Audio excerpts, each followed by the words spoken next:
So much confirmation in this chapter of Taizai. Oh my. So,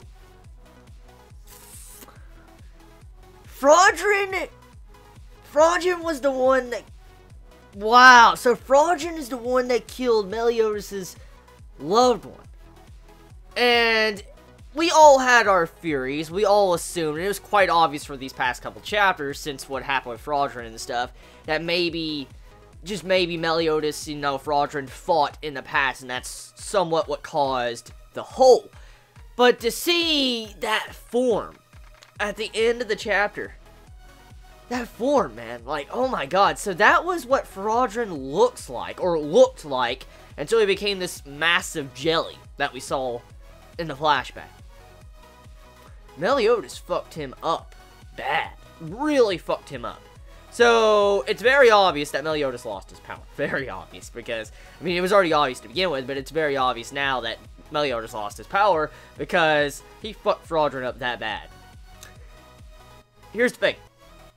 With this chapter, we come to finally find out the true story behind Danafor, Meliodas, Meliodas' lover, Fraudrin, Dreyfus, and Hindi. We finally figure out the truth. We don't know necessarily why Fraudrin killed Meliodas' lover. We have no idea, like, besides it being her being an apostle of the Goddess Clan. We have no idea, like, why did he specifically target her? The thing is, though, with the chapter, we come to find out that Hindi was under a mind control spell. And this has been assumed for quite a long time, and to see it finally revealed in this chapter, Hendrickson, he couldn't control himself. He was being controlled by Fraudrin. And what was even more amusing and shocking when it came to the chapter was that Dreyfus didn't really lose control of his body, like, out of nowhere. Like, when you had to where Fraudrin attacked him and tried to take over his mind, Dreyfus just reflected off. He's like, what the fuck was that? Like, you see his neck snap or whatever, and he just puts his head back like this, like, you just see his head go back, and he's like, oh, it doesn't affect me, my will is too strong. And it kind of makes sense if you think about, Dreyfus' power. And to see that, I was like, what the fuck? So how did Dreyfus, get captured, taken control of?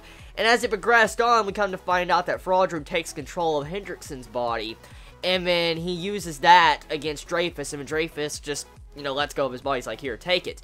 But let's really dive into some of the dialogue that happened in this chapter. For one thing, there's a couple of things that were really getting confirmed in this. Like, for one thing, apostles of the Goddess Clan. Only women can be apostles of the Goddess Clan. And then you have it to where the men, they are like priests that kind of guard the apostles and, the goddesses. And then this is only to a specific sect, like a sector of the Goddess Clan. Or the Druids, actually, the spin-off of the Goddess Clan, the Druid Clan. And so this is only a specific sector, like a specific group. But like how the Ten Commandments are, that's kind of how, the Druids are when it comes to the apostles or the priest. And you had to where Hindi, he wasn't actually a part of that at all. He wasn't, a priest, he wasn't a apostle, so he was just a regular Druid. But the interesting part you can really pull out of this is it didn't really confirm or disapprove of the theory I had in the last chapter. You remember how I talked about how maybe Hindi wasn't able to use his purge ability because of blood and stuff like that? Well, with this, we really don't know if it was confirmed or not. Like, you can assume it's confirmed that he can't, but there's still a lot of questions and mysteries we still have to wonder. Because you got to where Fraudrin, when he got inside of Hindi's body, he states like, oh yeah, he can't use purge like Zarathustra and all that, so, or the goddesses. And to see that, I'm like, so Hindi can't use purge. So, Hindi didn't have the ability at that time? Or was it because Fraudrin was inside of him why he said that? See, there's a lot of mysteries I'm trying to wonder right now, but hopefully that gets confirmed later on, like how you obtain the ability Purge. Is Purge an ability specifically for people that are a priest or an apostle in, the Druid Clan, or, spin-off of the Goddess Clan? I wonder if Purge is a specific ability for that, because if it is, that would mean that Hindi recently just became a priest of the Druids. If he did recently just get that purge ability. But like I said, we still have no confirmation if that is a very new ability that Hindi got, or if that's an old ability he's had, but he couldn't use thanks to what Fraudrin did to him. So, moving past that point, besides that, we also kind of find out that Dreyfus, he didn't really want to become the Great Holy Knight. And that was one of the most shocking points about this chapter, besides, you know, the revelations of finding out towards the end of the chapter about what happened to Liz and stuff like that.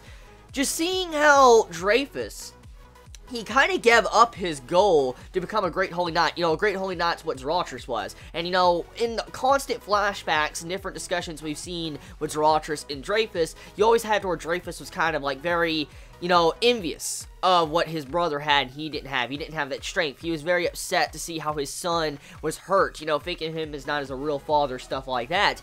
You come to find out that he gave up that dream a long time ago. He just wanted to become a holy knight that protected people and protected the kingdom and kept peace. He didn't really care about becoming the great holy knight like Zarathus.